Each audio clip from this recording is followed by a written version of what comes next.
जय हिंद। गुजरात के सूरत में मिस सुनीता यादव हैं और उनका जो कंट्रोवर्सी चल रहा है आप लोगों को पता चल ही गया होगा।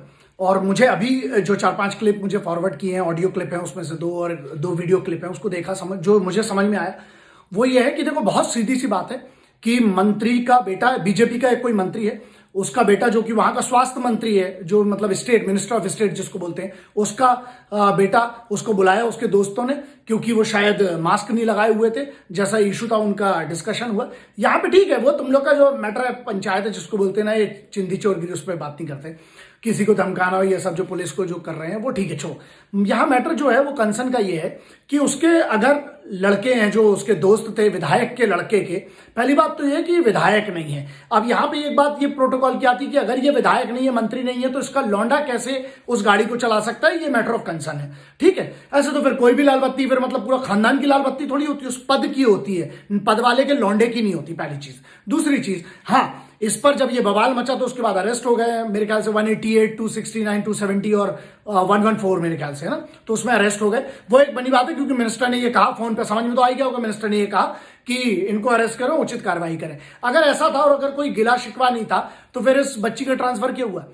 तो यहां पर सवाल यह आता है कि जब एक यूनिफॉर्म में, पहली बात, इसमें 2 वर्जन है। पहला वर्जन यह है कि अगर ये उससे कहा गया है, उस लड़की से ये कहा है मिनिस्टर के अगर लौंडे ने कि तेरे को 365 दिन यहीं खड़ा करेंगे, पागल लगा रहे बे, तेरे बाप का कोई नौकर नहीं है वहां पर। यहां मैटर ये आता है वो कॉन्स्टिट्यूशन के अंडर में आती है, और तुम वर्दी की कैसे इंसल्ट कर सकते हो? उसी की तुम्हें सिक्योरिटी चाहिए। कुछ होते होंगे लेकिन कुछ का स्वाभिमान भी होता है पुलिस में। और दूसरा यहां पर मैटर ये आता है, जो दूसरा वर्जन है इसका, वो वर्जन ये है कि अगर बनी बात है, it's a matter of inquiry, अगर इस लड़की ने गाली गलौज किया है, मारा है, और अगर वो सही थे तो उसका पनिशमेंट लॉ के हिसाब से होगा, सीनियर्स करेंगे, इंक्वायरी बैठेगी, उसके हिसाब से होगा। लेकिन एक महिला को, पहली बात तो महिला को, दूसरा वो महिला जो वर्दी पहनी हुई है तो वो वैसे विशिष्ट हो जाती है। तुम उसका अपमान कर रहे हो पब्लिकली और अपने अगर दोस्तों को बचाने के लिए, तो ये कौन सी बात है यार? तो यहां पर वोटर्स की भी बात आती है जब आप चुनते हो, क्योंकि समस्या ये आ रही है कि हमारे तक जब चुनाव में अगर चुनना होता तो कई कई कॉन्स्टिट्यूएंसी में ये हो जाता है कि बुरे को चुने कि कम बुरे को चुने, गंदे को चुने कि कम गंदे को चुने, क्योंकि अच्छा और साफ सुथरा तो है नहीं।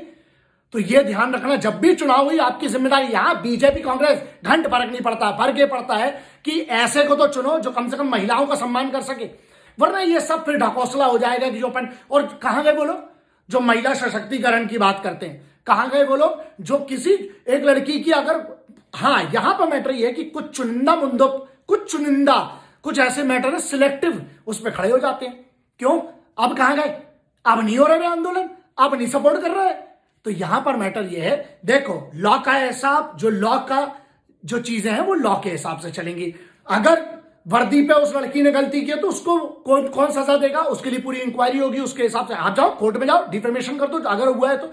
मैटर यहां पर, लेकिन एक महिला को यह कहना, अगर ये कहा गया है तो यार सुनो बे, तुम लौंडे हो, तुम्हारा बाप मंत्री है, पहली बात तो तुम नहीं हो, उसके पास कॉन्स्टिट्यूशनल पोस्ट है, तुम्हारे पास नहीं है। ठीक है, पहली चीज। दूसरी चीज ये है, हाँ, अगर यहां पर आप लोग आज भी चुप रहते हो, तो जब एक महिला का वर्दी में अपमान हो रहा है और आप आज भी चुप रहते हो, ये पता चलने के बाद, मुझे अब भी पता चला, मैंने रिएक्ट किया। कम से कम रिएक्ट करिए, मैं तो करूंगा प्रधानमंत्री साहब को, गृह मंत्री साहब को, जितने कंसर्न चीफ मिनिस्टर से लेकर सबको ट्वीट करूंगा पर्सनल, जहां से जिसके मेरे पास नंबर उपलब्ध होते हैं, मैं सबको डायरेक्ट व्हाट्सएप पे और डायरेक्ट चीजों पे भेजूंगा। तो यहां मैटर रहता है, आवाज मत उठाओ, चुप रहो। फिर कल को आपकी मां बहन के ऊपर अगर कोई ऐसी टिप्पणी करेगा तो फिर आप किसके पास जाओगे? तो ये मैटर आपके लिए है, आप सोचिएगा। मुझे लगता है इस ऐसी चीजों पर रिएक्ट करना बहुत जरूरी है दोस्त। आप वरना चुप रहो, वही वाली बात है, थप्पड़ खाते रहो, चुप रहो, थप्पड़ खाते रहो, चुप रहो। एक दिन ऐसा आएगा कि जो आज थप्पड़ मार रहा है कल गला काटेगा और कोई कुछ नहीं बोलेगा, क्योंकि तुम्हारी आदत तो चुप रहने की हो गई है ना। तो यहां यह समझो। और दूसरा, तीसरा एक बहुत बड़ा पॉइंट है जो कंसर्न है, वो मालूम है ये कि अगर इस महिला की वर्दी में इंसल्ट हुई, उसके बाद उसको छुट्टी पे भेज दिया जाता है, उसके बाद उसको ट्रांसफर कर दिया जाता है, तो चल क्या रहा है? तो पुलिस में स्वाभिमान कहां रह गया? फिर उस खाकी वर्दी में स्वाभिमान क्या हो गया? ध्यान रखिएगा, आपके पोस्ट को कॉन्स्टिट्यूशन के हिसाब से, लेकिन ये इंडियन पुलिस एक्ट के अंतर्गत है, और जो है बनी बात है राज्य सरकार के अंतर्गत है, राज्य सरकार के अंडर में आते हैं, लेकिन गुलाम नहीं है। अगर किसी भी पुलिस वाले का स्वाभिमान, मेरे यार हैं, मेरे हैं दोस्त, जितनों को मैं जानता हूं, मतलब मेरे जितने आईपीएस जो भी मेरे यार हैं, बिल्कुल लगते जगह, रैंक से कोई फर्क नहीं पड़ता, सब दिलेर हैं और सबने दौड़ा के गोली नहीं छातियों पे खाई और छातियों पे मारी है, वो वाली बात है। तो मैं उन वर्दी वालों को जानता हूं जिनके लिए उनका स्वाभिमान बहुत बड़ा होता है, किसी के बाप से नहीं डरते वो।